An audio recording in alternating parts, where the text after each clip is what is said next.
I believe that each Genestream sculpture can act as an amplifier for the community to talk about the conservation efforts that they're engaged in, talking about deep time, the notion that ecosystems didn't just appear, they have been shaped through many, many hundreds of millions of years.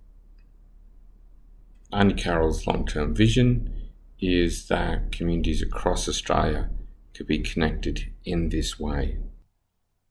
Genestream Sculptures is an action in conservation that is unfolding nationwide. Keith Bradbury will now share Gondwanallink's vision for the Great Southern Land. What Gondwanalink and Genestreams are about is not a few rare species that we might be able to keep going, but about the grandeur of the systems that this continent runs on ecologically and culturally. How do we help people access the beauty of all that and the science of all that and the spiritual depth of all that? And how do we help that stay alive across the continent? That's what we're working on. Ecological connectivity, ecological health, and cultural connectivity and health, which overlap greatly.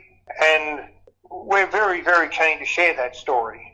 Not just the story of what we're doing now, but the story of the immense value and ecological richness and cultural richness and great age of this country that we're privileged to live in. So what we're now doing is working with some of the really exciting community groups and Ben Beaton, the artist, to depict this great age. I mean, how do you encapsulate the 250 million years, the 500 million years, the great story behind the wealth here?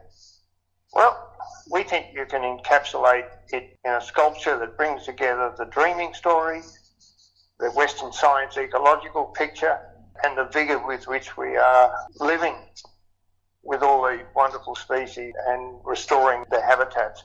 So our work here across the greater southwest is forging ahead and making a big difference, but it is only part of the work we need to do across the whole great southern continent we now call Australia. This story is spreading. There's other sites being established across the country, and they're all going to be done as a collaboration between us new people and the old people. And that's a story Auntie Carol will share with you now. What excites me about this project is it's a retelling of an old story in a new way. So it's combining two stories together, a new story retelling the old story of our people's, First Nations people, footprints all over Australia. And these footprints will tell a story themselves. It tells how people survived. It talks about the creation of landscapes through the Dreamtime stories. It talks about the protection of the country. It talks about honouring the flora and the fauna as part of our ecological knowledge of how we care for country.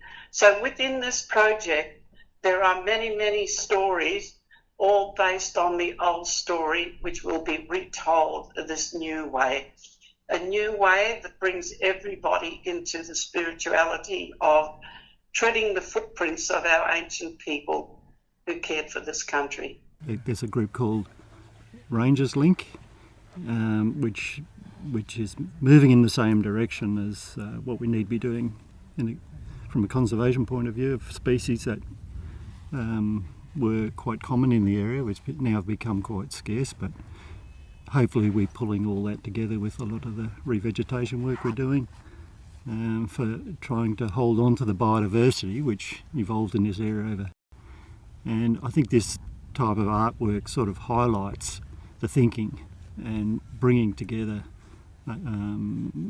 all the aspects of nature and the evolutionary processes that's brought us to this point. The history is extremely long, longer than we can imagine.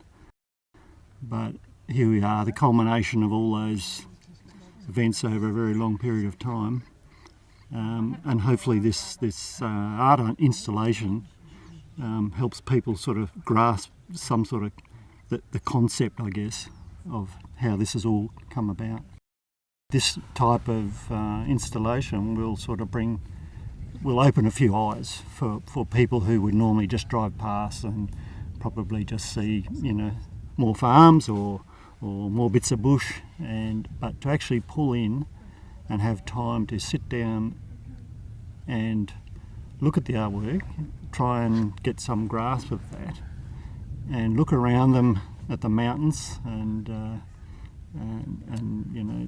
the bushland or whatever's flowering around them, or the sounds they hear around them at that one point in time, and not just going to another tourist spot where things can be fairly contrived as well, just to suit what the tourists like to do. This is probably very educational for a lot of people, but I think it may be the catalyst for people having some sort of an understanding of nature here in Australia, which is quite different to Europe or North America.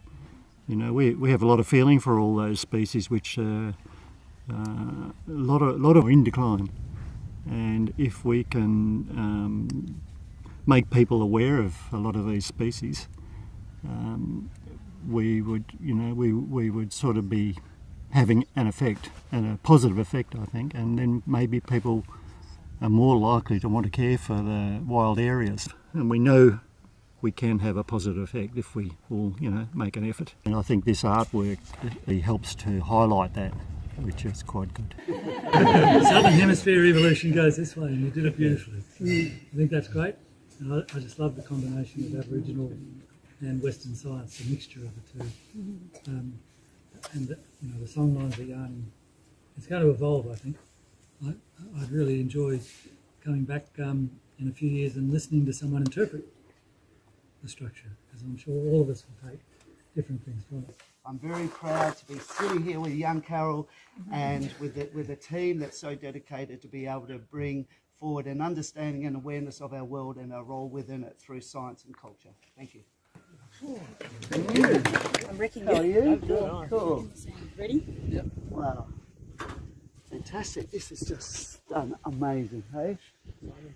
It's so good to be here in a place that's going to celebrate so much biodiversity and getting culture and science working together. Here, Macrosa, Irma. Wow, this is just done so very, very professional. Honey possum tuft, Sippis rostratus. Let's just see if he comes back to 160 million years ago. Here's the wallaby Irma. There we should be doing it. Right over here, 145 to 60. See, yes, 60 million years ago. Coming in through there. Jeez. This 190 million years ago, coming straight through. Look at this there. Perfect Triassic. Done it very well, Big Ben. These are totems. Everyone in culture, we've always, as a human species, we've always had our link with nature, and we built up our totems as well. But we also have an understanding it's actually a real link. It's not just linking them as a token species. So here is Tachyglossus, the echidna. It has a traditional name as well, but we also share a common ancestor. Everything is one. Life is one.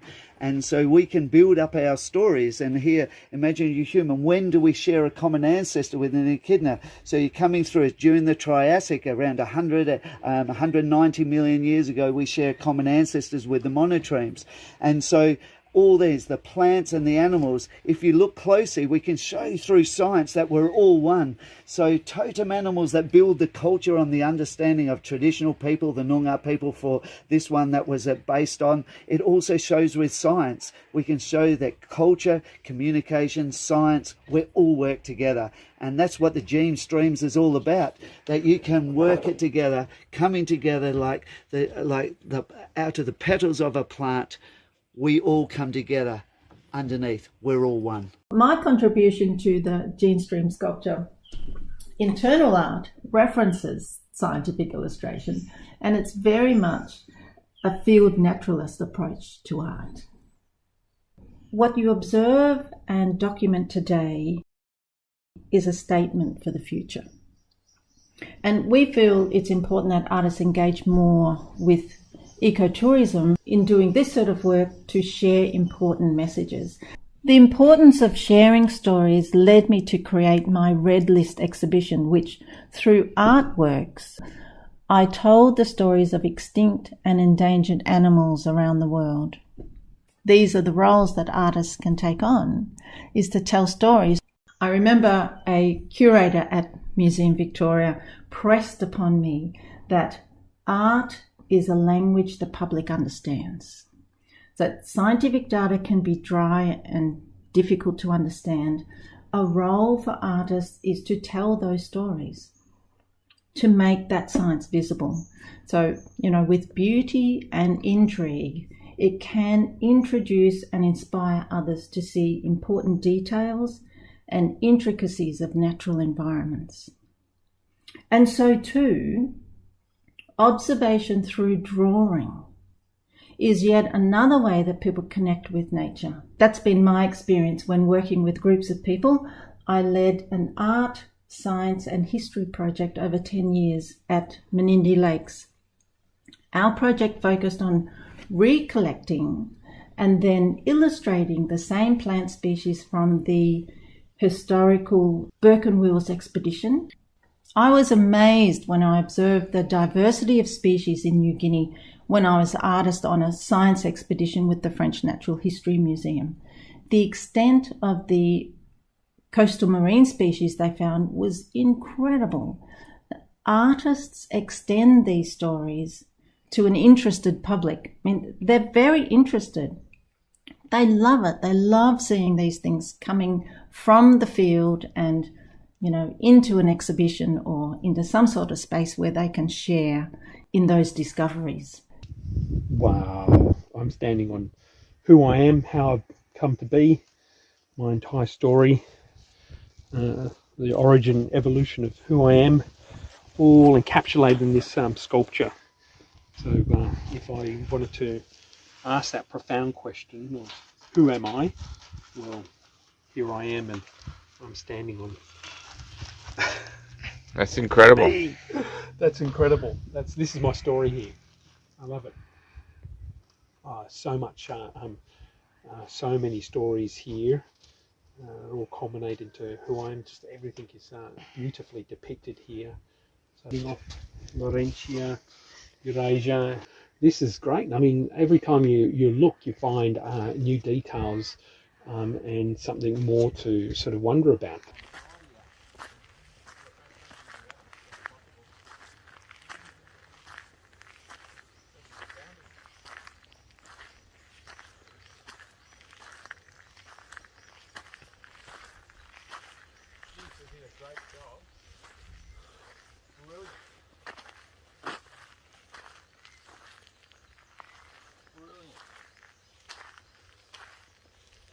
Sensational, isn't it? Yes, it Stunning. is.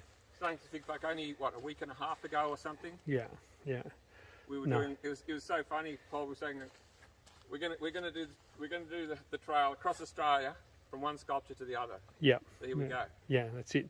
It's taken us about 11 days though. 11 days. 11, 12 days. Yeah.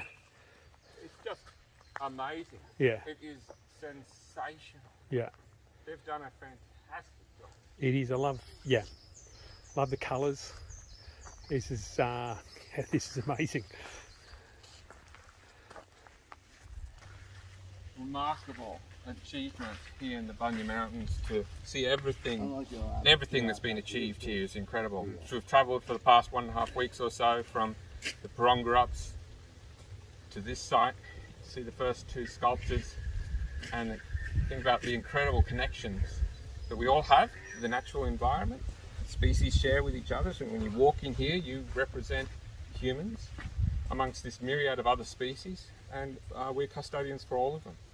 So I would hope that message would be brought to the fore whenever people come and experience this amazing site in the Bunya Mountains. Incredible to see this. Amazing deep time story and deep in culture as well. It's all about a sense of belonging. When you belong to somewhere, you care for it. You've got that commitment, you've got that dedication to care for it. And so all of this will be an educational site. It'll be about caring for country from a Noongar perspective that shows our connection to the flora and fauna, but also about the ecological, scientific Western science and bringing those two sciences together to care for country. And we hope that this model will be replicated all around Australia. And I've done one of these pieces to put on the sculpture, and I'd like to say thank you to the other artists that put their pieces in too. It's a very wonderful thing that we've done that we heal for the rest of our lives until things happen. But I'd just like to let you know that you're all welcome to have a look at the sculpture, and it's very pleasing for what we've done. And thank Carol Peterson for having the opportunity of picking me, and the rest of the people that done this. It's a very lovely piece of artwork, and I'd like to let you go home with a happy feeling that there's something put out here to show people for the rest of their lives. So thank you very much.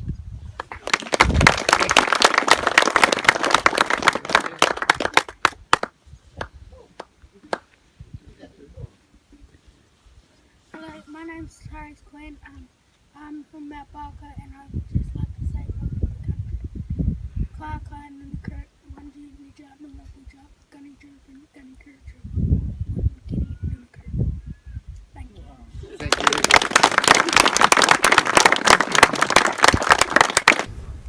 People with a passion to care for the environment.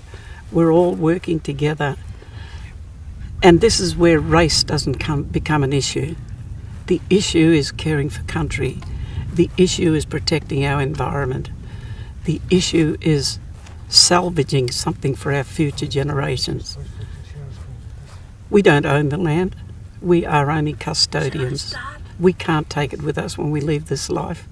And so we need to give it back and make sure it's there for our future generations to care for.